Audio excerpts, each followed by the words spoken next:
से मूव कर रहा है वो हम लोग देख रहे होंगे। तो इस चैप्टर नंबर 3 के अंदर फोकस ही बर्नौली इक्वेशन है। चैप्टर का नाम एलिमेंट्री फ्लूइड डायनामिक्स है, बट थ्रू आउट आप समझें कि बर्नौली इक्वेशन ही यूज हो रही होगी या बर्नौली प्रिंसिपल ही यूज हो रहा होगा इसके अंदर। पर ये जब यूज होगा तो उसके अंदर पर्टिकुलर अजम्पशंस है, एक पर्टिकुलर कंडीशंस है जिनके ऊपर ये इक्वेशन बेस करती है। तो ये इक्वेशन सिर्फ और सिर्फ वहीं पर अप्लाई हो सकती है कि ये कौन से रीजन है फ्लूइड मैकेनिक्स के अंदर, या फ्लूइड मैकेनिक्स से जब फ्लूइड मूव कर रहा होता है तो वो कौन से रीजन्स हैं जहां पर ये इक्वेशन हम लोग यूज कर सकते हैं। और ये इक्वेशन हमारे पास काफी जगहों पर आगे चलकर भी यूज हो रही होगी, या इवन एरोडायनामिक्स के अंदर भी या फ्लूइड मैकेनिक्स 2 के अंदर भी ये काफी यूज हो रही होगी। पर ये इक्वेशन हर जगह पर इस्तेमाल नहीं हो सकती है। अगर हर जगह पर होती तो हमारे लिए फ्लूइड मैकेनिक्स बहुत ही आसान हो जाती, चीजें बहुत आसान हो जाती। ठीक है, तो वो जरूर आपने देखना है कि ये इक्वेशन कहाँ पर यूज हो सकती है। So this equation, Bernoulli equation जो है सबसे ज्यादा फ्लूइड मैकेनिक्स के अंदर यूज भी होती है और सबसे ज्यादा मिसयूज भी होती है। तो ये ख्याल रखिएगा कि ये इक्वेशन हम लोगों ने कहाँ पर यूज करनी है। So what is the Bernoulli's theorem? Bernoulli's theorem, which is also known as Bernoulli's principle, states that an increase in the speed of flowing fluid is accompanied by a decrease in fluid's pressure. तो Bernoulli theorem क्या कहता है कि आपके अगर किसी flowing fluid के अंदर फ्लूइड फ्लो कर रहा है, अगर उसके अंदर स्पीड का इंक्रीज आता है तो दैट वुड बी अकम्पनीड, वो किस चीज के साथ होगा, वो फ्लूइड प्रेशर के डिक्रीज के साथ होगा। तो अगर एक फ्लूइड है फ्लो कर रहा है ऐसी जगह से या ऐसे कन्फाइंड फ्लो के अंदर या पाइप्स के अंदर या एरियाज वगैरह चेंज हो रहे हैं, तो उस केस के अंदर क्या है, अगर फ्लोइंग फ्लूइड की वेलोसिटी इंक्रीज हो रही है तो वो अकम्पनी होगा फ्लूइड के प्रेशर के डिक्रीज होने से। तो फ्लूइड प्रेशर डिक्रीज हो रहा होगा और वेलोसिटी जो है वो बेसिकली इंक्रीज हो रही होगी, या वाइस वर्सा भी है। वाइस वर्सा ये कि आपका वेलोसिटी, फ्लूइड जो वेलोसिटी है वो डिक्रीज हो रही होगी और जो फ्लूइड का जो प्रेशर है वो इंक्रीज हो रहा होगा। सो अगर आपकी वेलोसिटी इज गोइंग अप तो आपका जो प्रेशर है that would be accompanied by pressure decrease से। तो अगर आपकी वेलोसिटी डिक्रीज हो रही है that would be accompanied by the pressure increase. That is the Bernoulli's principle, और ये हम आगे जाकर देख भी रहे होंगे। या बर्नौली प्रिंसिपल कहता है कि सम ऑफ द काइनेटिक, आप इसको एनर्जी के तौर पर भी ले सकते हैं, जिसको हम अभी हेड के तौर पर देख रहे होंगे, velocity head. You should be remembering what is head from the previous chapter. हम लोगों ने हेड्स को डिस्कस किया था, जो प्रेशर हेड्स या जो टर्म्स थे वो हमने सारे के सारे अगर हम प्रेशर्स को कन्वर्ट कर सकते हैं in terms of head. So sum of the kinetic यानी कि वेलोसिटी हेड या काइनेटिक एनर्जी कह लें, प्लस प्रेशर एनर्जी या स्टैटिक हेड, एंड पोटेंशियल या एलिवेशन हेड, या जो एनर्जीज हैं। ठीक है, so sum of the kinetic energy, pressure energy plus the potential energy of the fluid at any point remains constant. सही है, काइनेटिक एनर्जी प्लस आप कह लें प्रेशर एनर्जी कह लें इसको, जो भी अवेलेबल होगा, पी एनर्जी कह रहा हूं, और ये potential energy, that would be constant किसी भी पॉइंट के ऊपर वो थ्रू आउट कॉन्स्टेंट रहेगा, provided that the flow is, उसमें अब ये कब कांस्टेंट रहेगा,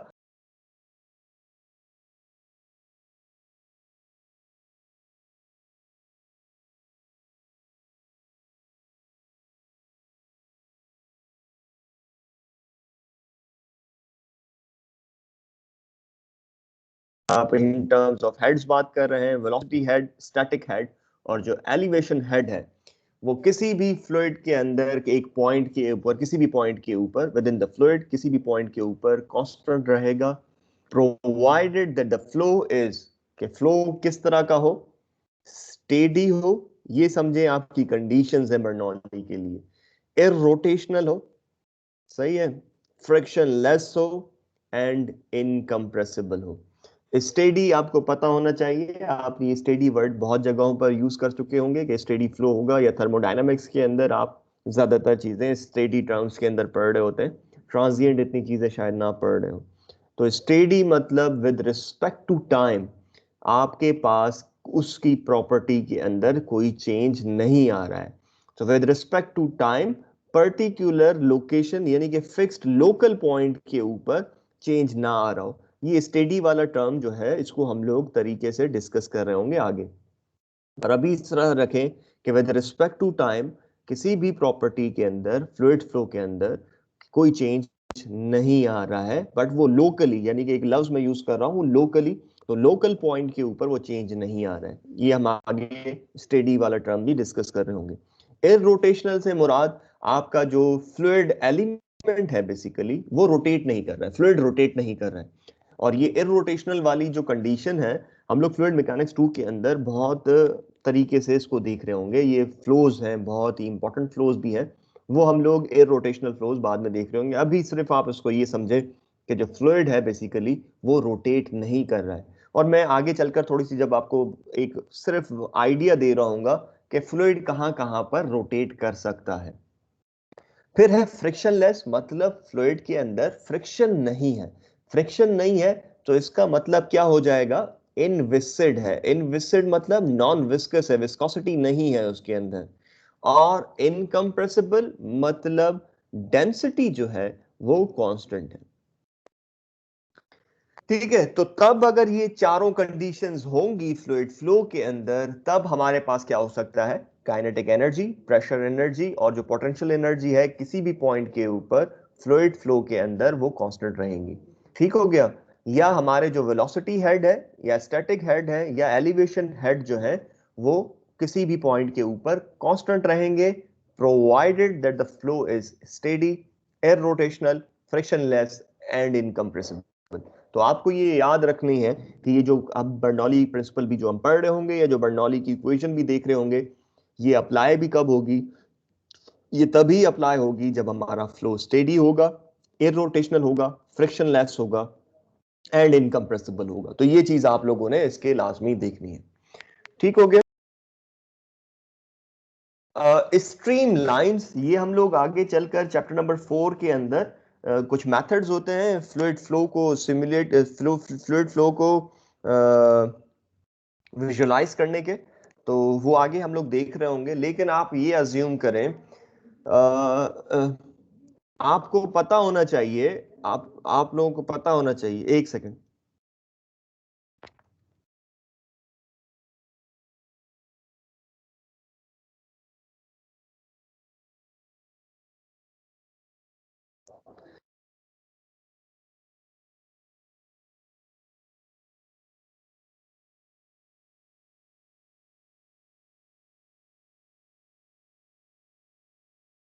ठीक है, तो स्ट्रीम लाइन आप लोगों को पता होना चाहिए कि हम लोग जो आप लोग पढ़कर आए हुए होंगे ज्योमेट्री के अंदर कि आपके पास टेंजेंट किस चीज को कहते हैं। ठीक है, तो वो,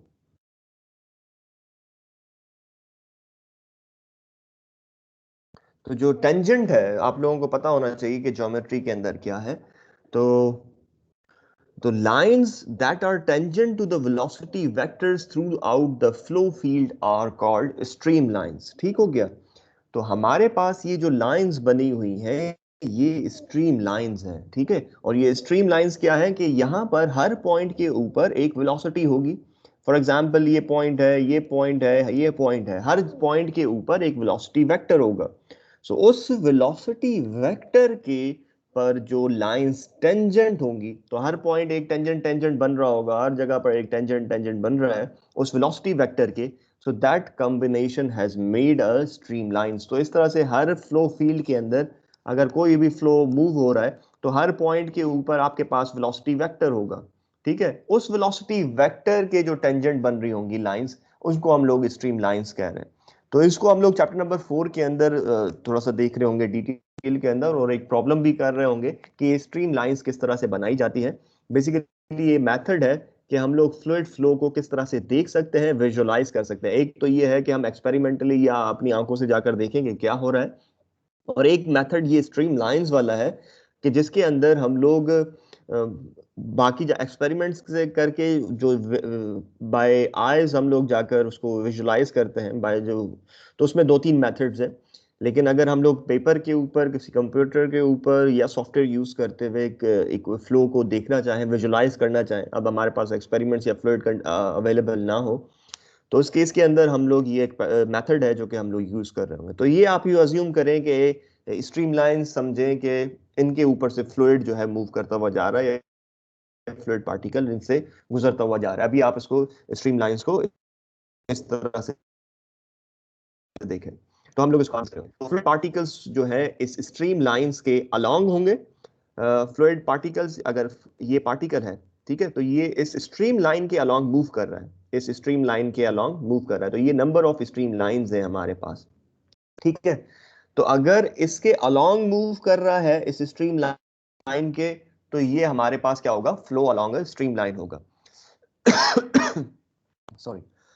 तो दूसरे केस के अंदर अगर फ्लूइड पार्टिकल हमारे पास इस तरह से नॉर्मल जा रहा हो, ठीक है, तो या अगर कोई भी चीज हमने देखनी हो तो ये स्ट्रीम लाइन के नॉर्मल होगा।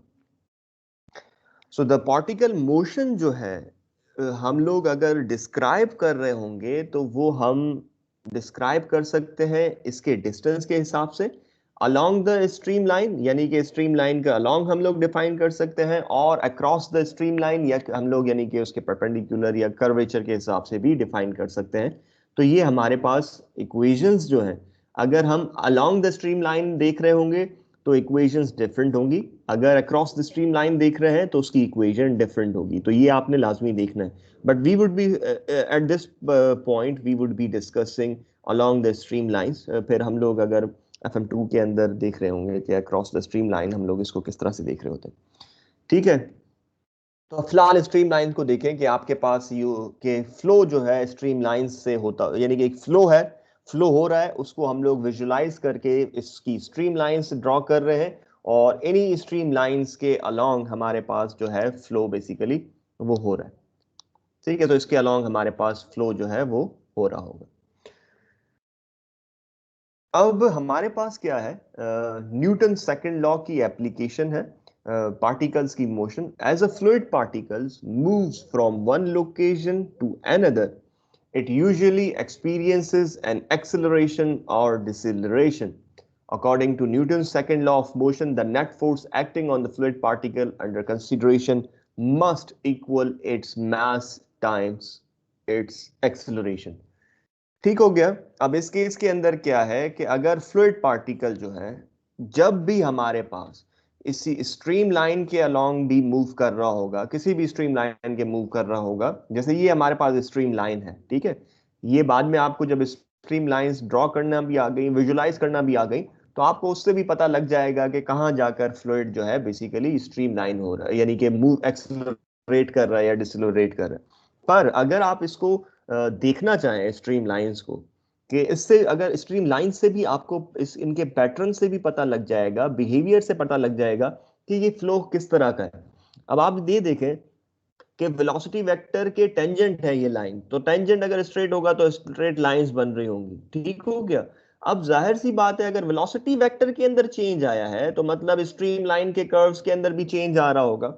तो ये आपको नजर आ रहा है कि जैसे ही फ्लो स्ट्रेट आकर एकदम से कर्वेचर फॉलो किया है।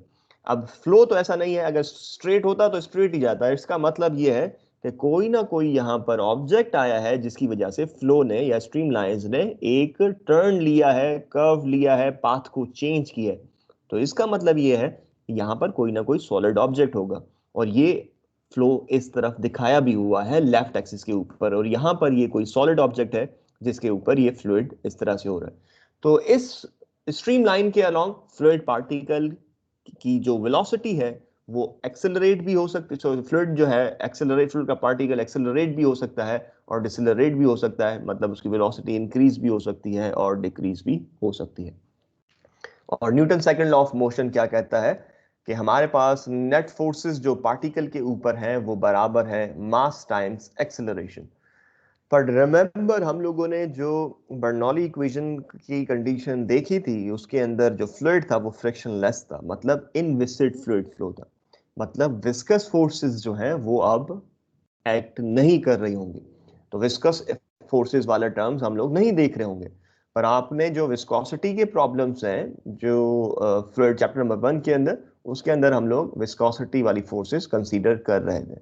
पर अगर फ्लूइड फ्लो जो है नॉन विस्कस है, और ये नॉन विस्कस जो आप कह रहे होंगे कि सर फ्लूइड हर किसी की तो विस्कोसिटी होती है, पर हम लोग इनविसिड फ्लूइड फ्लोस क्यों पढ़ रहे हैं उसको हम लोग आगे चलकर डिस्कस कर रहे होंगे, क्योंकि रियल के अंदर कुछ ऐसे फ्लोज हैं जो कि हमारे पास, या ऐसे फ्लूइड फ्लोस के अंदर एक ऐसी कंडीशंस हैं, ऐसी जगह हैं, पर्टिकुलर एरियाज हैं जहां पर इनविसिड फ्लो वाली थ्योरी अप्लाई होती है, and we are approximately near to the reality.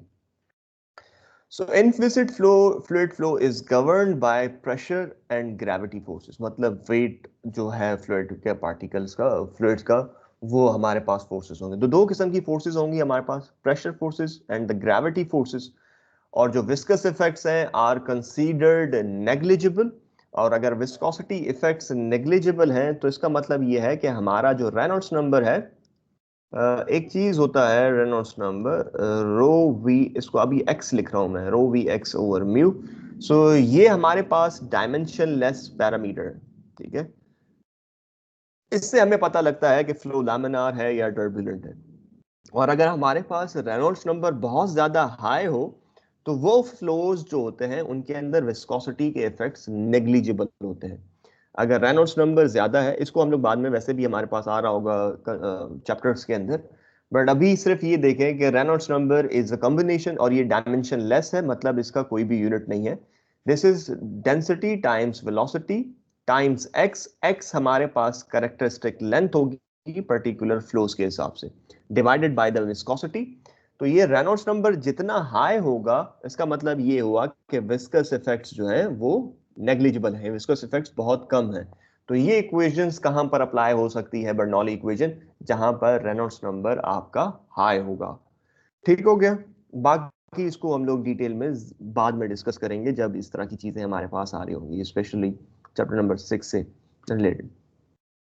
तो हमारे पास क्या है? Net pressure force on plus net gravity force on particle should be equal to particle mass multiplied by particle acceleration.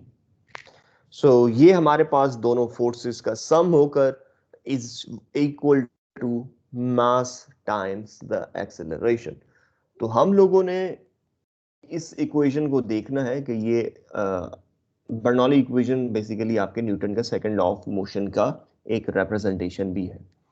तो अब डिपेंड करेगा कि हमारे पास प्रॉब्लम किस तरह के हैं। अगर हमारे पास प्रॉब्लम रेक्टेंगुलर या कार्टेशियन कोऑर्डिनेट से सॉल्व हो जाते हैं तो हम ये कोऑर्डिनेट्स यूज कर रहे होंगे, but the same equation can also be applied in the cylindrical coordinates. तो maybe we won't be discussing the cylindrical coordinates in this chapter, but in coming fluid mechanics 2 हमारे पास cylindrical से related भी काफी problems होंगे। So we might skip this part here. अब आगे हम लोग डिस्कशन करते हैं चीजों को। अभी तक क्या है हमारे पास? बर्नौली प्रिंसिपल क्या है कि अगर फ्लोइंग फ्लूइड के अंदर वेलोसिटी इंक्रीज हो रही है, that would be accompanied by the decrease in pressure. मतलब अगर वेलोसिटी इंक्रीज हो रही है तो प्रेशर डिक्रीज हो रहा होगा फ्लोइंग फ्लूइड के अंदर, या फ्लोइंग फ्लूइड के अंदर वेलोसिटी डिक्रीज हो रही है तो प्रेशर उस जगहों पर इंक्रीज हो रहा होगा। तो मैंने आपको एक डिफरेंट किस्म के फ्लो दिखाया था जिसमें फ्लूइड पार्टिकल्स गुजरते हुए जा रहे हैं, तो इस दौरान इनकी वेलोसिटीज भी चेंज हो रही होंगी और प्रेशर्स भी चेंज हो रहे होंगे। तो किसी पॉइंट के ऊपर अगर आगे फ्लो जाते वक्त उनके प्रेशर इंक्रीज हो रहे हैं तो इसका मतलब क्या हो रहा होगा? उनकी वेलोसिटी डिक्रीज हो रही होगी। और अगर आगे चलकर उनकी वेलोसिटी इंक्रीज हो रही होगी तो उस जगह पर उनका प्रेशर डिक्रीज हो रहा होगा। ये बर्नौली प्रिंसिपल है जो कि आप लोगों ने याद रखना है।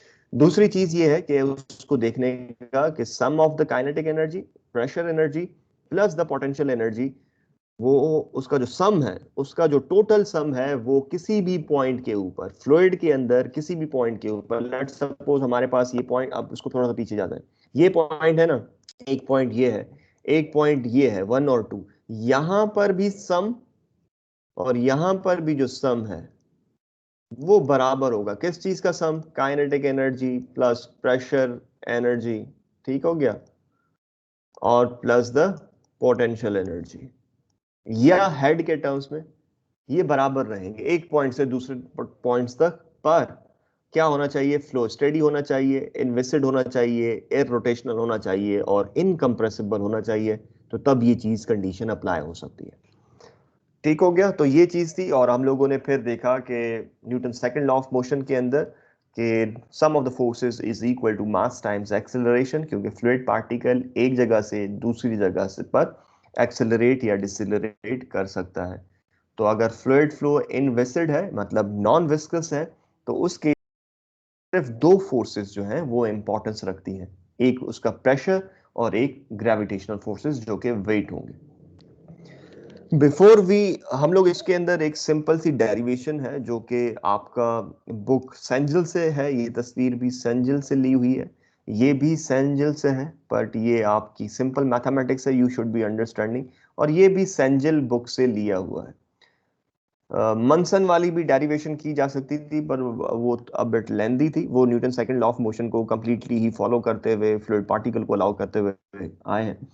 पर अगेन वो रिजल्ट सेम ही आ रहा होगा दोनों तरीकों से, और उसमें हमें टाइम भी ज्यादा लगता है और आप भी चीजें इधर उधर हो जाती हैं आप लोगों के लिए, बट कॉन्सेप्ट सेम ही है। तो इसको आप देखिएगा कि क्या है। अब आपको एक पता होना चाहिए कि वेलोसिटी जो है किसी भी फ्लूइड पार्टिकल की, velocity is a function of, किस चीज का फंक्शन है वो हमारे पास फंक्शन है s का। So velocity vector is a function of s, displacement and times. ठीक है, आपको पता है कि वेलोसिटी जो है वो जो फंक्शन है, किस चीज का फंक्शन है, वो आपका फंक्शन है डिस्प्लेसमेंट का और टाइम का। अब क्या हो रहा होगा, फ्लूइड पार्टिकल जो है, अज्यूम करें मैं इधर से छोटा सा ये बनाता हूं, तो फ्लूइड पार्टिकल किसी पॉइंट पर एक जगह पर यहां होगा, फिर ये कहीं पर यहां पर होगा। ठीक हो गया, इस तरह से इसका, अगर ये मेरा x है और ये मेरा y समझ लें, अभी फिलहाल हम टू डायमेंशन के अंदर बात करें, और अगर z भी ले लें, लेट सपोज z भी है, तो इस पर्टिकुलर केस के अंदर फ्लूइड पार्टिकल जो है एक कुछ टाइम t1 और टाइम t2 के ऊपर, अब जैसे ही टाइम चेंज हो रहा है उसका डिस्प्लेसमेंट चेंज हो रहा है, किसका, फ्लूइड पार्टिकल का। और डिस्प्लेसमेंट किस वजह से चेंज हो रहा है, डिस्प्लेसमेंट चेंज होने की वजह से उसकी वेलोसिटी भी चेंज हो रही होगी, और विद रिस्पेक्ट टू टाइम भी वेलोसिटी चेंज हो रही होगी। So velocity is a function of S and time.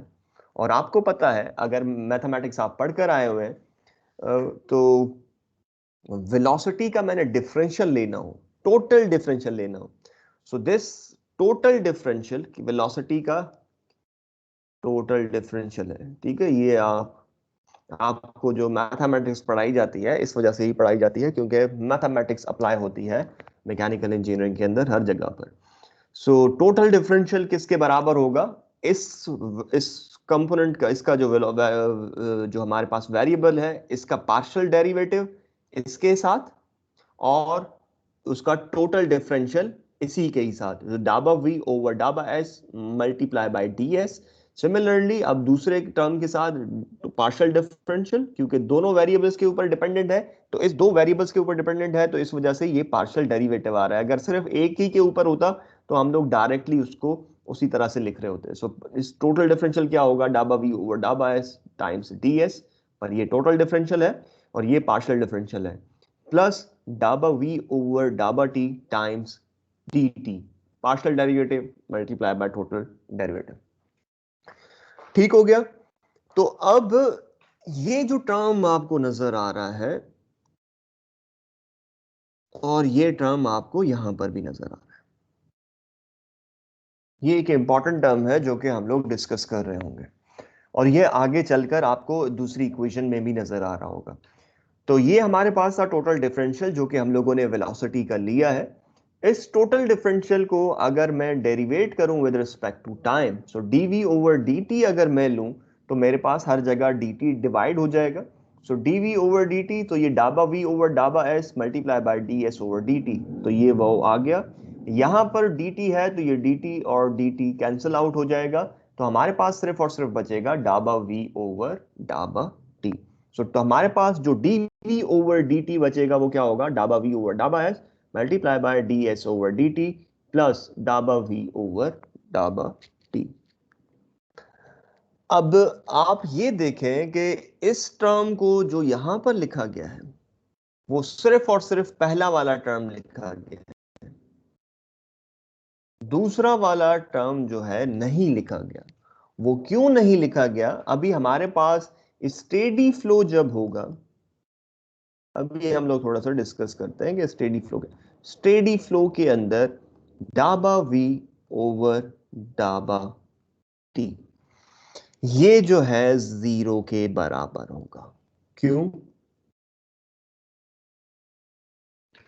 अब ये क्यों होगा, इसको समझना है कि स्टेडी फ्लो किस चीज को कहते हैं। स्टेडी फ्लो कहते हैं कि हमारे पास लोकली किसी भी पॉइंट के ऊपर, ठीक है, किसी भी पॉइंट के ऊपर जो वेलोसिटी है वो या कोई भी प्रॉपर्टी जो है वो चेंज नहीं हो रही है।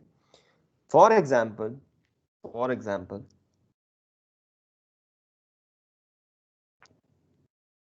अब ये, बल्कि इसको दोबारा से कॉपी करते हैं इस स्लाइड को, क्योंकि ये इंपॉर्टेंट स्लाइड भी है, आगे चलकर इसका यूज भी आ रहा होगा। तो इसको कॉपी और पेस्ट करते हैं और इस पर ही डिस्कशन करते हैं।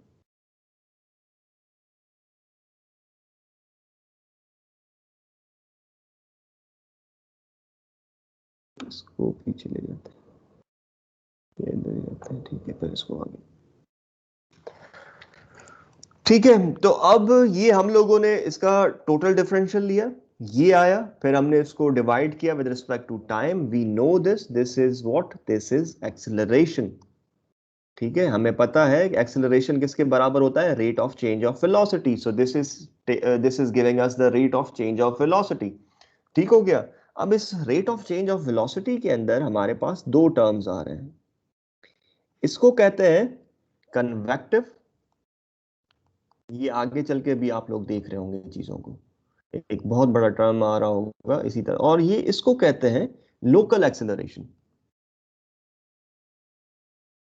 ठीक हो गया। सो कन्वेक्टिव एक्सेलरेशन और लोकल एक्सेलरेशन। अब जब हमारे पास स्टेडी फ्लो होता है तो ये जो लोकल एक्सेलरेशन वाला टर्म है, लोकल एक्सेलरेशन वाला जो टर्म है वो जीरो के बराबर होता है। और वो क्यों होता है आपको स्टेडी फ्लो समझना पड़ेगा। फॉर एग्जाम्पल आप लोगों ने नोजल्स वगैरह पढ़े होंगे थर्मोडायनामिक्स के अंदर, अज्यूम करें कुछ इस तरह से, एरिया जो है आपका रिड्यूस हो रहा है, यहां से फ्लो इन हो रहा है और यहां से फ्लो आउट हो रहा है।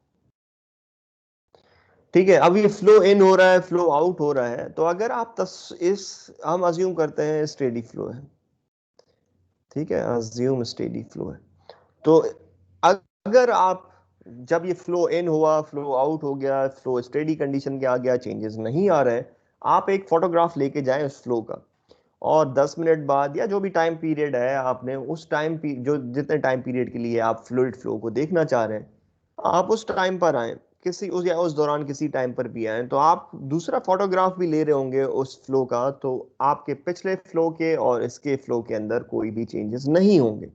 या आप जो पैरामीटर्स रीड आउट कर रहे थे, जहां पर आपने सेंसर्स लगाए हुए थे, कहीं पर भी, लेट्स अज्यूम करें आपने एक सेंसर यहां लगाया हुआ था, एक सेंसर यहां लगाया हुआ था, एक सेंसर यहां, एक सेंसर ये और एक सेंसर ये लगाया हुआ था, तो आपने एक, दो, तीन, चार या पांच सेंसर्स लगाए हुए थे, तो जो रीडिंग आप एक घंटा पहले देख के गए थे बाद में भी वही आ रही है, कोई चेंजेस नहीं आ रहे।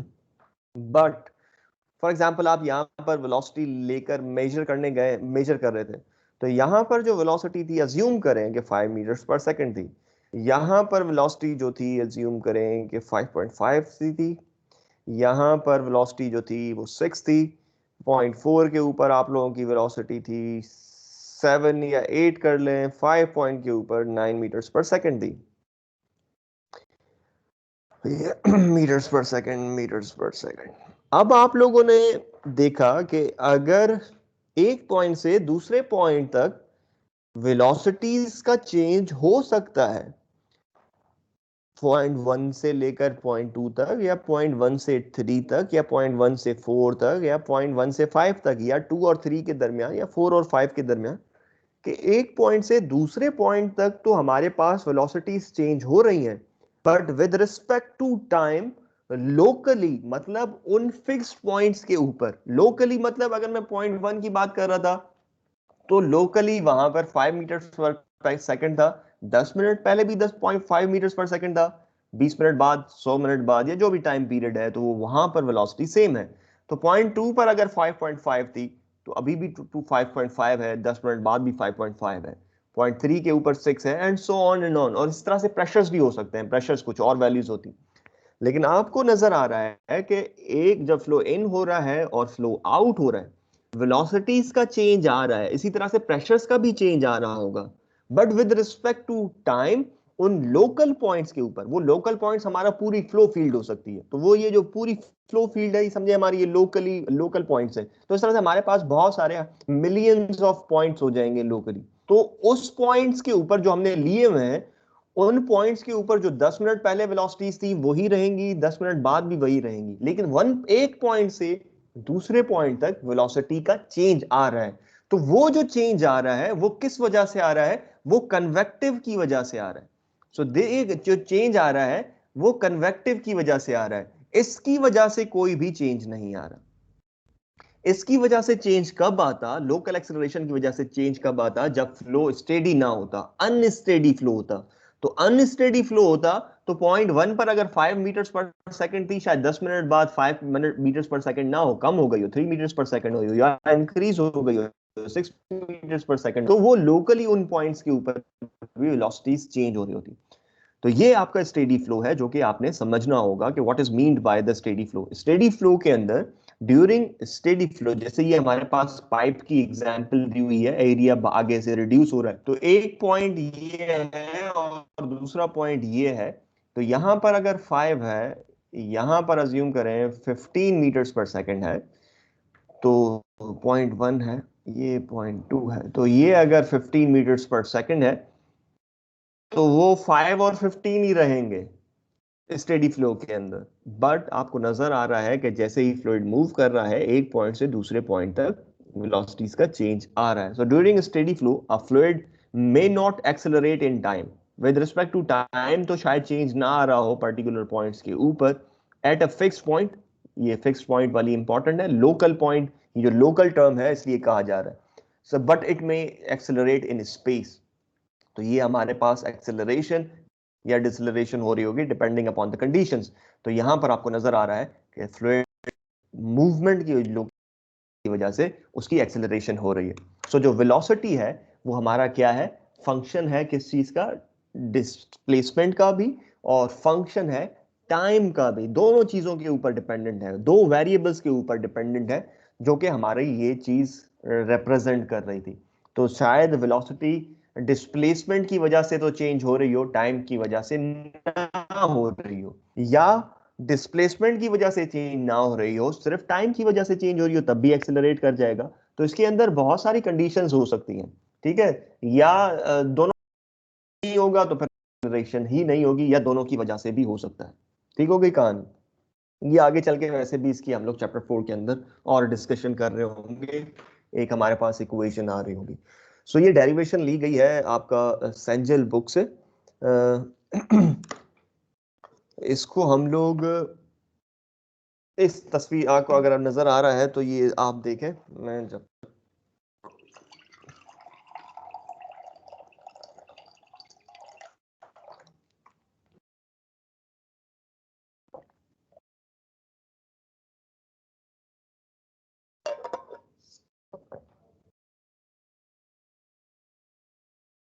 सही है। तो इस केस के अंदर हमारे पास क्या है? एक फ्लूइड पार्टिकल है, ये फ्लूइड पार्टिकल है हमारे पास, जो कि इस स्ट्रीम लाइन के अलोंग मूव कर रहा है, ठीक है? एक स्ट्रीम लाइन बनाई गई है इस तरह की। सो स्टेडी फ्लो है, अलोंग अ स्ट्रीम लाइन है। तो अगर जो हम लोग पीछे इक्वेशन देख कर आए हैं, अगर स्टेडी फ्लो होगा तो एक्सेलरेशन के अंदर ये लोकल वाला टर्म तो जीरो हो जाएगा, कन्वेक्टिव वाला टर्म रहेगा, and we know this ds over dt, यानी कि rate of change of displacement is equal to what, velocity. तो इसकी जगह पर वेलोसिटी आ जाएगा एंड डाबा v ओवर डाबा s। सो v into डाबा v ओवर डाबा s is equal to v into dv over ds। Good. अच्छा हुआ कि हम पीछे आए। तो ये आपको नजर आ रहा है कि यहाँ पर डाबा v ओवर डाबा s को उन्होंने लिख दिया है dv ओवर ds के। क्यों? क्योंकि स्टेडी फ्लो है, तो स्टेडी फ्लो के अंदर velocity would be only and only function of displacement, not the time. So आपके पास ये जो वेलोसिटी है अब डिपेंडेंट है सिर्फ और सिर्फ s के ऊपर। तो इस वजह से हमारे पास जो आ रहा होगा वो क्या आ रहा है, v into D V over D S, यानी कि पार्शियल डेरिवेटिव को हम लोगों ने टोटल डेरिवेटिव लिख दिया है, क्योंकि अब वेलोसिटी सिर्फ और सिर्फ फंक्शन है किस चीज का, डिस्प्लेसमेंट का, उसके स्पेस की वजह से, मूवमेंट की चेंज होने की वजह से। तो अगर दोनों चीजें होती, टाइम की वजह से अनस्टेडी भी होता, तो फिर ये डाबा ही रहता, डीवी नहीं बनता किसी सूरत। तो वो वाला भी पार्शियल डेरिवेटिव जो डाबा वी ओवर डाबा टी वाला है वो भी आ जाता। ठीक है, तो ये चीज याद रखिएगा। तो इसलिए आपको पार्शियल डेरिवेटिव्स और जो टोटल डिफरेंशियल्स वगैरह हैं इसलिए पढ़ाई जाती है। तो डिफरेंशियल इक्वेशंस बहुत इंपॉर्टेंट है। डिफरेंशियल इक्वेशंस का ही काम है कोर मैकेनिक्स, मैकेनिकल या मैकेनिक्स के सब्जेक्ट्स के अंदर। तो वो आप लोगों के सब्जेक्ट्स अच्छे ही होने चाहिए। सो ये फ्लूइड पार्टिकल है, मूव कर रहा है अलोंग द स्ट्रीम लाइंस। तो हम लोग इनके ऊपर जो फोर्सेस लग रही हैं वो देख रहे हैं। अज्यूम करें कि ये फ्लूइड जो है का पार्टिकल जो है एक रेक्टेंगल टाइप शो हो रहा है। तो यहाँ पर जाहिर सी बात है, आप पढ़कर आए हैं, प्रेशर नॉर्मल होगा उसके। सो प्रेशर जो है वो नॉर्मल अप्लाई हो रहा है P टाइम्स उसके डिफरेंशियल एरिया के ऊपर। और इस सरफेस के ऊपर जो प्रेशर है, इस पॉइंट से इस पॉइंट तक जो भी चेंज आया है उसको हम लोग कह रहे हैं P plus D P into differential area. और ये उसका डिस्टेंस है डी एस, जो कि अलोंग द स्ट्रीम लाइन है, और उसका जो वेट है वो डाउनवर्ड एक्ट कर रहा है। अब जो एस है वो जाहिर सी बात है कर्व फॉलो कर रहा है, और यहाँ पर तो इंक्लाइंड हो जाएगा। तो ये यहाँ पर उसका ट्राइंगल गिवन है। सो ये वर्टिकल एक्सिस पर z है, हॉरिजॉन्टल एक्सिस पर x है, और ये ds है जो कि अलोंग द स्ट्रीम लाइन है, और ये थीटा फॉर्म हो रहा है। सो अब हम लोग फोर्सेस देखते हैं अलोंग द स्ट्रीम लाइंस। तो sum of the forces along the streamlines is equal to mass into acceleration along the streamline। ठीक हो गया? तो S is representing that streamline। अब फोर्सेस along the streamline, तो along the streamline तो इस तरह से जा रही है, तो इस तरफ जो फोर्सेस जा रही होंगी स्ट्रीमलाइन की इस तरफ, वो पॉजिटिव होंगी, और जो इसके ऑपोजिट जा रही होंगी वो नेगेटिव होंगी। ठीक हो गया? सो हम लोग आते हैं इसके पास। सो अगर ये हमारे पास फोर्स इस तरफ जा रही है पॉजिटिव PDA, ये इसके ऑपोजिट लग रही होगी P plus minus P plus D P into DA। तो यहाँ पर जितना फोर्स, जितना प्रेशर होगा वो उसको इस आने वाले फ्लो को बैक कर रहा होगा या रेजिस्ट कर रहा होगा। तो यहाँ पर जितना कम प्रेशर होगा उतना ही तेजी से फ्लो होगा। अगर आप यहाँ पर नेगेटिव प्रेशर क्रिएट कर देंगे तो फ्लो और तेजी से होगा। So minus P plus D P into D ए माइनस, और इसके अलोंग जो कंपोनेंट होगा वो डब्ल्यू साइन थीटा आएगा। आप जाकर देख सकते हैं कि डब्ल्यू साइन थीटा ही आएगा, इज इक्वल टू मास, और मास मॉस ही है acceleration v into D V over D S, जो कि पीछे से आया है, आपको शो किया गया था कि ए एस किसके बराबर है। ठीक हो गया? सो अब हमारे पास क्या है, minus D P into D ए, ये हम इसको सॉल्व आउट करेंगे तो हमारे पास बचेगा, क्योंकि पी डी ए और minus P D A cancel out हो जाएगा, हमारे पास बचेगा minus D P into D A. और हमारे पास जो साइन थीटा है, साइन थीटा रिप्रेजेंट कर रहा होगा, so this would be my perpendicular. So ये मेरा बेस, ये हैपर साइन बी इक्वल टू, इधर लिख लेते हैं हम लोग, sin theta would be equal to perpendicular upon hypotenuse, और perpendicular है मेरा dz और hypotenuse है ds। तो ये sin theta की जगह पर यही लिखा हुआ है, सही है। और हमारे पास जो वेट है उसकी जगह पर लिखा गया है क्या, और आपको पता है वेट किसके बराबर होता है, वेट बराबर होता है mass times m into G के बराबर होता है। ठीक हो गया। So if this is m into G, so mass होता है डेंसिटी टाइम्स वॉल्यूम के बराबर, और मास बराबर है डेंसिटी इंटू वॉल्यूम के। तो ये डेंसिटी ये आ गया इसकी जगह पर, और जो वॉल्यूम आया है वो कहाँ से आया है, वो आपका आया है, इसको इसको हम लिखते हैं। So this was D Z over D S. So ये आपका जो है ये रिप्रेजेंट कर रहा है वॉल्यूम को। सही है, ये वॉल्यूम को रिप्रेजेंट कर रहा है, और ये वाला टर्म जो है आपका वॉल्यूम को रिप्रेजेंट कर रहा है। सही है। अगेन वही mass density times volume, so this is density, और ये आपका हो गया वॉल्यूम, या डिफरेंशियल वॉल्यूम कह लें क्योंकि हम डिफरेंशियल में बात कर रहे हैं। So this is your differential volume, और ये एक्सेलरेशन की जगह V D V over D S. So जो डिफरेंशियल एरिया है डी ए आपको हर जगह नजर आ रहा है, वो कैंसिल आउट हो जाएगा। कैंसिल आउट होने के बाद जो आपके पास इक्वेशन आ रही है वो इक्वेशन है minus D P minus rho G D Z is equal to rho V into D V. सही है। और अगर आप वी डी वी को डिफरेंशियल लेना चाहें तो आप वो उसको इस तरह से लिख सकते हैं। ये आप चेक कर सकते हैं, आपने डिफरेंशियल इक्वेशन पढ़ी हुई है तो ये बिल्कुल इसके ही बराबर होगा। ठीक है, तो ये अगर आप इसका डिफरेंशियल लेंगे तो ये डीवी हो जाएगा, टू और टू कैंसिल आउट हो जाएंगे ऑटोमेटिकली, उधर आपके पास भी डीवी आ जाएगा। And dividing each term by rho, आप अगर इस पूरे इक्वेशन को हम लोग रो डिवाइड करते हैं तो आपके पास जो इक्वेशन आ रही है वो आ रही है DP over rho plus half D V square plus G D Z. और अगर आप इसको इंटीग्रेट करेंगे तो आपके पास ये इक्वेशन हो जाएगी P over rho plus half V square plus G Z is equal to constant. Integrate करेंगे तो कांस्टेंट तो कोई ना कोई आएगा एक, उसको हम लोग कांस्टेंट कह रहे हैं। ठीक है, आफ्टर इंटीग्रेटिंग इंटीग्रेट कर लिख लें।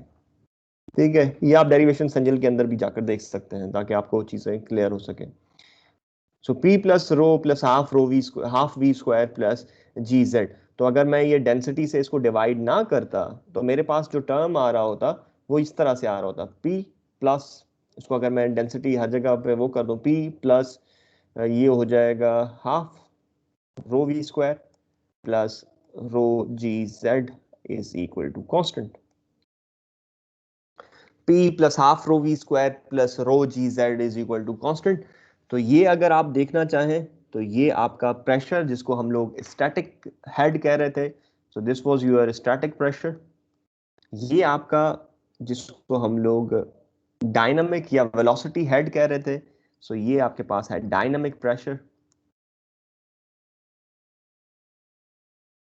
और ये जो है ये बेसिकली आपका एलिवेशन प्रेशर है। ऑल्दो ये प्रेशर कोई नहीं होता है, पर एलिवेशन की हाइट के ऊपर जो आपके पास फ्लूइड है उसको आप convert कर सकते हैं किस चीज के ऊपर। अगर आप इसको देखना चाहें तो एक तो स्टैटिक प्रेशर होगा जो भी फ्लूइड का होगा, जो भी अप्लाई हो रहा होगा। इसको देखने के लिए, स्टैटिक प्रेशर को देखने के लिए आप किसी भी फ्लूइड के अंदर जाएं, तो जो फ्लूइड आपके ऊपर प्रेशर बेसिकली अप्लाई कर रहा है उस वक्त जो प्रेशर है फ्लूइड का, so that is your static pressure. अब ये जो डायनामिक प्रेशर है हाफ रो वी स्क्वायर, इसको आगे चलकर हम लोग डिस्कस करते हैं। तो ये जैसे यहाँ पर रो जी जेड है, तो रो जी आपको पता है स्पेसिफिक वेट के बराबर हो। ठीक है, तो ये आपका जो रो जी जेड है ये उधर पीछे रो जी के बराबर है। सही है, तो ये रो जी जेड है। तो पीछे वाली इक्वेशन जो है सेम यहीं पर लिखी हुई है जो मैंने पीछे लिखी है, तो वो so this was your rho G Z जो P. So P plus half rho V square plus gamma Z is equal to constant, और कांस्टेंट किसके constant? Along a streamline constant रहेगा। क्यों? क्योंकि वो इक्वेशन या जो डेरिवेशन हमने की थी वो किसके अलोंग की थी? स्ट्रीम लाइन के अलोंग ही जो फोर्सेस थी वो हम लोगों ने देखी। सो हम लोग अब क्या करेंगे, हम लोग किसी भी अगर दो पॉइंट्स के दरमियान बर्नौली इक्वेशन अप्लाई करते हैं, पॉइंट वन और पॉइंट टू के दरमियान, तो पॉइंट वन पर जो टोटल सम होगा इनका, तो वो बराबर होगा दूसरे पॉइंट के ऊपर भी। So P one plus half rho V one square plus gamma Z one would be equal to P two plus half rho V two square plus gamma Z. इसको देखने के लिए इस तरह से समझे, ये एक्स होगा, ये वाई है, हमारा कोई स्ट्रीम लाइन कुछ इस तरह से थी, बल्कि z वाला टर्म यूज कर रहे हैं तो हम लोग यहाँ पर z ही यूज करते हैं। सही है। तो ये मेरे पास एक पॉइंट है, पॉइंट वन है, ये मेरे पास पॉइंट टू है, और ये अलोंग ए स्ट्रीम लाइन है। अब इस पॉइंट के ऊपर p1 की वैल्यू होगी कोई, और यहाँ पर इसकी कोई ना कोई वेलोसिटी होगी, और यहाँ पर इस पॉइंट की कोई ना कोई हाइट होगी। अब जैसे ही उस स्ट्रीम लाइन को उधर गए हैं, तो p1 की वैल्यू शायद चेंज होकर p2 में चली गई होगी, और v1 की वैल्यू चेंज होकर v2 में चली गई होगी, और z1 की वैल्यू z2 में चेंज हो गई है, क्योंकि ये आपको एलिवेशन से वैसे ही नजर आ रहा है। ये आप अगर आप हाइट देखेंगे तो आपको नजर आ रहा है कि हाइट चेंज हो रही है, तो वन और टू की हाइट वैसे ही चेंज हो गई है। ठीक है, तो अब अगर ये तीनों टर्म्स जो है यहाँ पर चेंज हो गए, या सिर्फ और शायद हो सकता है दो टर्म सेम रहे हो, एक एक टर्म चेंज हुए हो आपस में, अगर एक के चेंज होने की वजह से दूसरे के अंदर, दूसरे फ्लूइड पार्ट जो पैरामीटर्स हैं उनके अंदर भी ऑटोमेटिकली चेंज आ जाएगा। पर इन तीनों का मिलकर जो इस इक्वेशन वाला सम बन रहा है, कौन सा? P1 plus half rho V one square plus gamma Z one, वो बराबर होगा, वो किसके बराबर होगा? P2 plus half rho V two square plus gamma Z two. तो ये जो टोटल टर्म है इन पॉइंट्स वन और टू के ऊपर बराबर रहेगा। सो इसको अगर हम देखना चाहें, so this would be equal at point 1 at point 2, तो ये at point 1 और at point 2 ये जो सम है ये बराबर रहेंगे। सो rule in physics named after Daniel Bernoulli, who published it in his book Hydrodynamica in 1738. To use it correctly, we must constantly remember the basic assumptions used in its derivation. Viscous effects are negligible. क्या है? Viscous effects negligible है। Flow क्या है? क्या assume किया है? Steady flow है। Flow क्या अज्यूम किया है? इनकम्प्रेसिबल है। और वो इरोटेशनल वाली कहानी भी है ही है इसके अंदर, equation is applied along stream line, so irrotational भी है। ठीक है, तो ये चीजें आपने याद रखनी है कि ये फ्लो एप्लीकेशन या जो इक्वेशन है ये हमारे पास यहाँ पर ही इस्तेमाल हो सकती है, उसके अलावा और कहीं इस्तेमाल नहीं हो सकती है। ठीक है। अब बर्नौली के अंदर तीन टर्म्स हैं। अच्छा, ये जो इक्वेशन लिखी हुई है p plus half rho V square plus gamma Z, इसको लिखने के बहुत डिफरेंट तरीके भी हैं। आप चाहें तो गामा हर तरफ डिवाइड कर दें, तो ये इक्वेशन क्या हो जाएगी? हर तरफ आप गामा डिवाइड कर दें तो p प्लस गामा हो जाएगा, plus v1 square over 2g हो जाएगा, प्लस z1 हो जाएगा, क्योंकि ये वाला गामा चला गया, z1 हो गया, p के ऊपर गामा आ गया। या इस इक्वेशन को देखें यहाँ पर, p डिवाइडेड बाय गामा, और गामा z डिवाइडेड गामा, तो गामा और गामा कैंसिल आउट हो जाएगा स्पेसिफिक वेट। तो यहाँ पर अगर मैं लिखना चाहूँ, डेंसिटी को डिवाइड करूँ गामा से, तो क्या बचेगा? क्योंकि डेंसिटी रो बच जाएगा और गामा होता है रो जी के, तो V स्क्वायर ओवर 2G हो जाएगा मेरे पास। ठीक हो गया। तो मैं वो जो है किसी तौर पर डिस्कस नहीं कर रहा था, तो ये मेरे पास इस तरह से, तो ये इस तरह से भी लिख सकता हूँ। इसको मैं चाहूँ मैं चाहूँ तो डेंसिटी डिवाइड कर लूँ P प्लस ओवर रो हो जाएगा, प्लस हाफ V स्क्वायर हो जाएगा जिस तरह से पीछे लिखा था, और ये अगर रो से डिवाइड कर रहा हूँ तो ये हो जाएगा GZ। तो इस तरह से भी लिख सकता हूँ। ठीक है, तो ये आप चाहें बल्कि तो ये अगर आप चाहें तो इस तरह से भी लिख सकते हैं, या ऐसे ही डायरेक्टली लिख लें। तो बात एक ही है, टर्म्स इक्वेशन है, इन टर्म्स ऑफ हेड्स वो लिख, पर आपकी कोई इशू नहीं है, आंसर्स भी सेम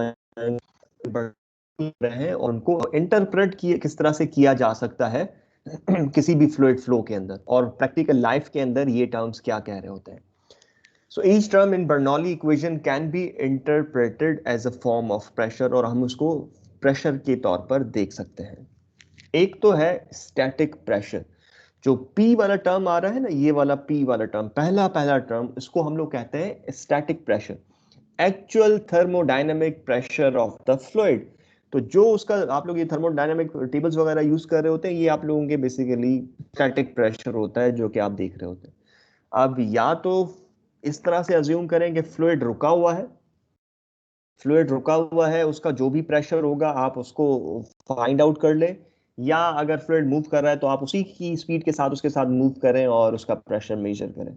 इसको मेजर करने के लिए हमारे पास जो ट्यूब यूज होती है वो कौन सी ट्यूब है? पीजोमीटर ट्यूब है, और ये हम लोग मैनोमीटर्स के अंदर देखकर आ चुके हैं। इसको हम लोग पीजोमीटर ट्यूब कहते हैं, जो कि हमारा स्टैटिक प्रेशर फाइंड आउट करके बताती है कि इसके अंदर स्टैटिक प्रेशर क्या होगा। ठीक हो गया। अब हमारे पास है dynamic pressure, pressure effects associated with kinetic energy of the particle. अब जाहिर सी बात है, जब फ्लूइड मूव कर रहा है, उसकी मूवमेंट की वजह से उसके अंदर प्रेशर होगा। इसको आप फील करना चाहें कि आपने देखा होगा जब भी प्रोटेस्ट वगैरह हो रहे होते हैं, तो गवर्नमेंट्स जो हैं वो यूज कर रही होती हैं, वाटर कैनन्स यूज कर रही होती हैं। वो वाटर कैनन्स इसलिए यूज कर रही होती हैं कि उन्होंने बेसिकली इसका डायनामिक प्रेशर इंक्रीज किया होता है। जो फ्लूइड की वेलोसिटी है वो काफी तेज हो चुकी होती है, काफी इंक्रीज हो गई होती है, और अब वो जैसे ही आपकी स्टॉप हो जाएगी, हिट करेगी, तो वो आपका जो प्रेशर है बेसिकली वो आपको ज्यादा फील हो रहा होगा आपके चेहरे के ऊपर। तो अगर आप इसकी वेलोसिटी और इंक्रीज करते जाएंगे तो आपको जो इफेक्ट है वो ज्यादा फील होना शुरू हो जाएगा। तो ये आप भले पाइप लेकर भी देख सकते हैं, आप उसको इफेक्ट वैसे भी फील कर सकते हैं पाइप के ऊपर, या किसी चीज को आप गिराना चाहते भी हो, किसी को मूव करना चाहते भी हो, तो आप देख रहे होंगे जैसे ही पानी की फ्लूइड या फ्लूइड की जो वेलोसिटी तेज हो रही होगी, तो वो उसको बहा के ले जाएगा। So that is the dynamic pressure, और ये इफेक्ट्स उसकी काइनेटिक एनर्जी या उसके मूवमेंट की वजह से है। और स्टैग्नेशन प्रेशर क्या है? स्टैग्नेशन प्रेशर कॉम्बिनेशन है स्टैटिक प्रेशर का प्लस डायनामिक प्रेशर का। कब? जब आपका जो फ्लूइड है उसको रेस्ट कंडीशन के अंदर ले आया जाए। तो अगर फ्लूइड मूव कर रहा था, उसको स्टॉप किया जाए, तो वहां पर हमारे पास जो प्रेशर होगा उसको हम लोग कहते हैं स्टैग्नेशन प्रेशर। और अगर हमारे पास एलिवेशन एक ही अलोंग द एक ही पॉइंट के ऊपर हो, पॉइंट 1 है और पॉइंट 2 है, तो हमारे पास फ्लोइंग फ्लूइड के अंदर होता है अगर हमारे पास एलिवेशन इफेक्ट्स ना हो। तो ये इसी तरह से है, जो अगर हम लोग हिट कर रहे होते हैं, वाटर कैन आकर हिट कर रहा होता है, तो वो क्या होता है, उसका स्टैटिक और ये डायनामिक प्रेशर एड अप होके आपकी सर्फ स्किन पर या आपके ऑब्जेक्ट, किसी भी ऑब्जेक्ट के ऊपर आकर वो हिट कर रहा होता है। वहां पर आकर फ्लूइड जो है वो स्टॉप होता है, और वो जब वो स्टॉप होता है that is the stagnation pressure, और वो हमारे पास static pressure plus dynamic pressure होता है। तो sum of the static pressure, hydrostatic pressure and the dynamic pressure जो है वो हमारे पास टोटल प्रेशर होता है। तो ये है P जो हम लोगों ने देखा स्टैटिक प्रेशर, ये हमारे पास डायनामिक प्रेशर है। ये दोनों का सम जब आप फ्लूइड को रेस्ट कंडीशन के अंदर ले आएंगे तो ये आपका स्टैग्नेशन प्रेशर होता है। स्टैग्नेशन में मतलब रुका हुआ प्रेशर, उसी को ही कहते हैं जब आपने फ्लूइड्स की जो वेलोसिटी है उसको स्टॉप कर दी है। बट प्लस गामा जी, और ये बेसिकली प्रेशर तो नहीं है, इसको आप कन्वर्ट कर सकते हैं प्रेशर के अंदर। ये इसी तरह से ये है कि अगर आपको कोई आपको सिर्फ और सिर्फ छोटी हाइट से फेंक रहा हो तो आपको इतना फील नहीं हो रहा होगा। सेम वाटर आपको बहुत ज्यादा हाइट से आ रहा हो तो आपको वो ज्यादा ही फील हो रहा होगा, और वो क्या है, वो उसकी एलिवेशन इफेक्ट्स बढ़ गए हैं। तो एक अगर पानी आ रहा हो आपके पास ऊपर हाइट से, लेट्स सपोज 100 मीटर से या 20 मीटर से, तो उसका इफेक्ट आपके सर के ऊपर या आपकी सरफेस के ऊपर कंप्लीटली डिफरेंट होगा। और एक अगर सिर्फ और का फर्क बेसिकली इस गामा जी,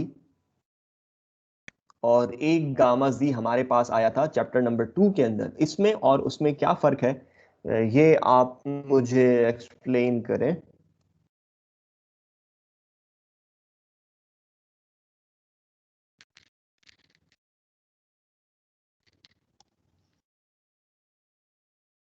अ,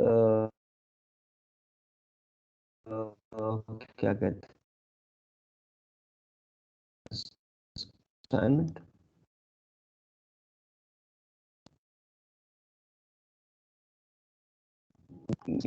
इसके दरमियान और चैप्टर नंबर 2 वाले डीपी इस गामा सेट के अंदर क्या फर्क है, छोटा सा ही 4-5 जुमलों का असाइनमेंट होगी आप लोगों की, वो आप जमा करा सकते हैं।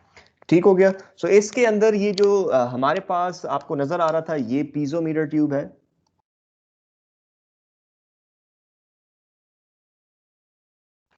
और ये हमारे पास है पिटॉट ट्यूब। अब पिटॉट ट्यूब क्या होती है, आने वाले फ्लूइड को बेसिकली वो आने वाले फ्लूइड को ऑब्स्ट्रक्ट कर रही होती है।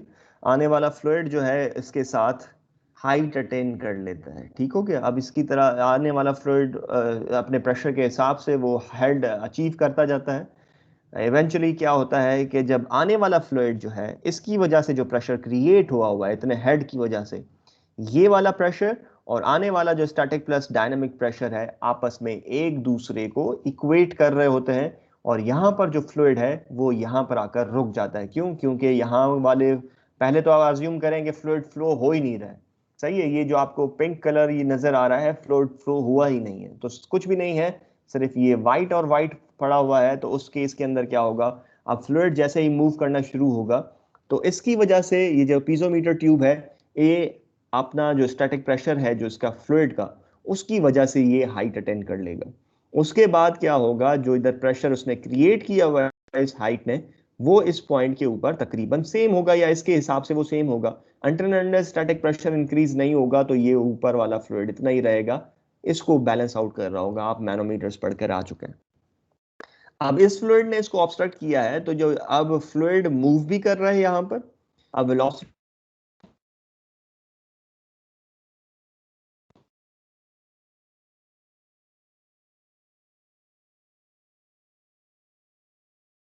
भी है, आकर इन हो रहा है, फ्लूइड इन हो रहा है और उसकी वजह से ये हाइट अटेन कर लेगा, जिसकी वजह से इसका जो प्रेशर है, प्रेशर हेड जो है, जो इसने प्रेशर क्रिएट किया हुआ है, वो इक्वेट कर रहा होगा किस चीज को, स्टैटिक प्लस डायनामिक प्रेशर को। उसकी वजह से क्या होगा, अब जब फ्लूइड आ रहा होगा तो यहाँ पर रोक रहा होगा, क्योंकि ये इसको ऑब्स्ट्रक्ट कर रहा होगा, उतना ही प्रेशर अप्लाई कर रहा है जितना इसका टोटल प्रेशर होगा स्टैटिक प्लस डायनामिक। तो यहाँ पर जो पॉइंट 2 के ऊपर क्या होगा, वेलोसिटी आकर रुक जाएगी, फ्लो स्टॉप हो जाएगा, फिर दूसरी जगह से घूमना जाना शुरू हो जाएगा। तो यहाँ पर इस पॉइंट के ऊपर जो स्टैग्नेशन प्रेशर क्रिएट हुआ है, ये क्या होगा, ये हमारे पास पॉइंट पर सबसे ज्यादा प्रेशर होगा अगर एलिवेशन इफेक्ट्स नहीं है। तो ये पीजोमीटर ट्यूब्स काफी जगहों पर इस्तेमाल होती है। इसका जो प्रिंसिपल है वो आपने देखना है, और ये भी बर्नौली प्रिंसिपल पर ही काम कर रही होती है। इसको भी आपने देखना है, ये भी आपने असाइनमेंट के तौर पर देखना है, जाकर सर्च आउट करना है। और बुक के अंदर ये थ्योरी, ये न्यूज़ गिवन है, देखें क्या हुआ था जिसकी वजह से एयरक्राफ्ट में इशू आया था, bugged and plugged pitot tube. Interesting है, लाजमी देखें इसको, रीड आउट करें। एंड तो आपको ये बहुत सारे चीज़ें मसाइल नज़र आ रहे होते हैं, कुछ ना कुछ चीज़ें हो रही होती हैं। तो ये देखिएगा, पिटॉट ट्यूब ये असाइनमेंट है, जैसे कि आप लोगों को प्रेशर मेजरमेंट डिवाइसेस की मिली हुई थी असाइनमेंट, इसी तरह से आपने ये भी देखनी है असाइनमेंट। और बहुत सारे कुछ क्वेश्चंस हैं जो कि गिवन हैं आपको स्लाइड्स के अंदर, वो भी सॉल्व करने हैं। ये एनिमल्स हैं, ये देखें, ये भी बड़ा इंटरेस्टिंग है कि बगैर फ्लूइड मैकेनिक्स को यूज करते हुए, जानते हुए, वो फ्लूइड मैकेनिक्स की एप्लीकेशन यूज कर रहे होते हैं। अब क्या होता है, ये बुक के अंदर दिया भी होगा कि आपने पीजोमीटर ट्यूब की मेजरमेंट्स किस तरह से लेनी है, अगर आपने किस तरह से रखेंगे तो बेहतर आपको रीडिंग्स आएंगी, किस तरह से रखेंगे तो वो आपकी रीडिंग्स डिफरेंट आएंगी। तो यहाँ की वेलोसिटी और यहाँ की वेलोसिटी में फर्क आपको नजर आएगा, और यहाँ के प्रेशर्स और यहाँ के प्रेशर्स में फर्क नजर आएगा। अब प्रेशर फर्क किस तरह से हो गया, उन्होंने, इस एनिमल ने, इसको, ये प्रॉब्लम है, सॉल्व कीजिएगा, इजी प्रॉब्लम है, आपको मैं एक दो प्रॉब्लम करवाऊंगा तो आपको ये इजीली समझ में आ जाएगा, असाइनमेंट है। अब क्या होता है कि पॉइंट वन पर वेलोसिटी और पॉइंट टू पर वेलोसिटी के अंदर फर्क होता है। पॉइंट वन पर वेलोसिटी कम है, पॉइंट टू पर ज्यादा है, मतलब कितना ज्यादा है, 1.07 टाइम्स ज्यादा है। और बर्नौली प्रिंसिपल क्या कहता है, फ्लोइंग फ्लूइड के अंदर अगर वेलोसिटी इंक्रीज हो रही है तो प्रेशर क्या हो रहा होगा, डिक्रीज हो रहा होगा। तो इसका मतलब क्या है, यहां पर प्रेशर कम होगा और यहां पर प्रेशर ज्यादा होगा, तो फ्लो किस तरह से हो रहा होगा, ऐसे आकर फ्लो जा रहा होगा। तो ये गर्मियों के अंदर या फ्रेश एयर, बेसिकली वैसे भी किसी भी मौसम के अंदर फ्रेश एयर इस तरह से ले सकता है। तो ये जो है जानवर अपना जो है, जो एनिमल्स हैं वो इस तरह से यूज़ कर रहे होते हैं बर्नौली प्रिंसिपल को। और मे भी शायद उनको ज़्यादा पता हो, एक्सपेरिमेंटली वो जानते हैं कि बर्नौली प्रिंसिपल को किस तरह से यूज़ किया जा सकता है। और ये रीजन्स हैं, इम्पॉर्टेंट हैं कि आपको समझने हैं कि बर्नौली जो इक्वेशन है हम लोग कहाँ पर यूज कर सकते हैं। ठीक हो गया, तो ये हमारे पास है वैलिड मॉडल जो है वो वाइट कलर्स में नजर आ रहे हैं, जो रेड कलर्स हैं नो गो एरियाज हैं, यहाँ पर हम इस्तेमाल नहीं कर सकते हैं। ठीक हो गया, सो ये आपका नो वैलिड, यहाँ पर रीजन नहीं है, ये हीटिंग इफेक्ट्स भी, और ये उस जगह पर भी हीटिंग इफेक्ट्स के भी नहीं है, और यहाँ पर भी नहीं है। सही है। अब मैं इसको डिस्कशन के अंदर लेकर आ रहा हूं, ये पॉइंट्स लाजमी देखें कि ये क्यों वैलिड नहीं है, अज्यूम करना है आप लोगों ने। ये देखें कि ये सरफेस है, ये भी सॉलिड सरफेस है। आप लोग विस्कोसिटी वाला टॉपिक पढ़कर आ चुके हैं, और ये टॉपिक बर्नौली इक्वेशन रिलेटेड ही विस्कोसिटी से है, क्योंकि हम लोग विस्कोसिटी कंसीडर नहीं कर रहे हैं। तो विस्कोसिटी होने की वजह से क्या हो रहा था, शियर स्ट्रेसेस आ रही थी। ठीक हो गया, और शियर स्ट्रेसेस का फॉर्मूला क्या था, शियर स्ट्रेसेस का फॉर्मूला था tau is equal to mu into D U over D Y. ये जो D U over D Y है, ये है वेलोसिटी ग्रेडियंट। ठीक हो गया, ये वेलोसिटी ग्रेडियंट जितना ज्यादा होगा उतना ही ज्यादा शियर स्ट्रेसेस होंगे, और अगर ये वेलोसिटी ग्रेडियंट कम है तो शियर स्ट्रेसेस क्या हो जाएंगी, कम हो जाएंगी। तो ये आपको पता है वेलोसिटी ग्रेडियंट सबसे ज्यादा कहां पर होता है, जहां पर वेलोसिटी तेजी से चेंज हो रही हो, और वेलोसिटी सबसे ज्यादा तेजी से कहां पर चेंज हो रही होती है, वो सरफेसेस पर हो रही होती है। और वो क्यों, क्योंकि नो स्लिप कंडीशन की वजह से सरफेस के ऊपर वेलोसिटी जीरो होती है, और फिर एकदम से तेजी से वेलोसिटी उधर इंक्रीज हो रही होती है। तो ये जो रीजन है यहाँ पर शेयर स्ट्रेसेस ज्यादा होंगी, इसलिए यहाँ पर ये यूज नहीं की जा सकती। इसी तरह से अगेन आपको कोई भी मॉडल दिया हुआ है उस सॉलिड ऑब्जेक्ट के अंदर, इस सॉलिड ऑब्जेक्ट के ऊपर अगेन यही शेयर स्ट्रेसेस सॉलिड सरफेसेस के करीब करीब बहुत ज्यादा होंगी शेयर स्ट्रेसेस। इस वजह से हम लोग ये अप्लाई नहीं कर सकते बर्नौली इक्वेशन, क्योंकि फिर हमारे पास विस्कस इफेक्ट्स जो हैं यहाँ पर इंपॉर्टेंट है। तो ये जो रीजन्स हैं, ये सारे के सारे रीजन्स, जो रेड रीजन्स जो आपको शो किए गए हैं, ये और ये विस्कस इफेक्ट्स यहाँ पर बहुत ज़्यादा इंपॉर्टेंट है। तो यहाँ पर बर्नौली इक्वेशन अप्लाई नहीं हो सकती। ठीक हो गया, सिमिलर केस, अब ये जो है हमारे पास एनर्जी ऐड हो रही है, एनर्जी ऐड हो रही है, या इधर टरबाइन लगी होती, तो इसलिए हम लोग यहाँ नहीं यूज कर सकते। तो ये इसीलिए नहीं यूज कर सकते क्योंकि हमारे पास एनर्जी ऐड और एक्सट्रैक्ट हो रही है, तो वो वहां पर हमारे पास कोई चीज नहीं थी। हीट ट्रांसफर, हमने कोई भी ऐसी चीज नहीं पढ़ी है, तो ये इक्वेशन वहां पर अप्लाई नहीं हो सकती है। अगेन ये वाले विस्कस इफेक्ट्स इंपॉर्टेंट है, यहाँ पर भी विस्कस इफेक्ट्स इंपॉर्टेंट है, इन सरफेसेस पर भी विस्कस इफेक्ट्स इंपॉर्टेंट है, यहाँ पर भी विस्कस इफेक्ट्स इस तरह से आपके इंपॉर्टेंट है, तो ये इधर भी अप्लाई नहीं हो सकती है। ठीक है, तो ये इलस्ट्रेशन है, ये रीजन्स हैं जहां पर हम लोग इसको यूज नहीं कर सकते हैं। ऑल्दो आज हम लोगों ने प्रॉब्लम्स करने थे, बट मैं कंटिन्यूअसली बोलता रहा हूँ, तो पता नहीं क्यों मुझे ज़्यादा एनर्जी रिक्वायर्ड है। सो हम लोग इन प्रॉब्लम्स को कल करते हैं, प्रॉब्लम्स कल करते हैं हम लोग, और फिर ये बर्नौली इक्वेशन कहाँ कहाँ अप्लाई हो सकती है हम लोग वो देख रहे होंगे। इन केस अगर आप लोगों को कोई क्वेश्चंस है तो वो आप लोग पूछ सकते हैं, बाकी नहीं तो फिर हम लोग कल दोबारा से यहाँ पर स्टार्ट करेंगे।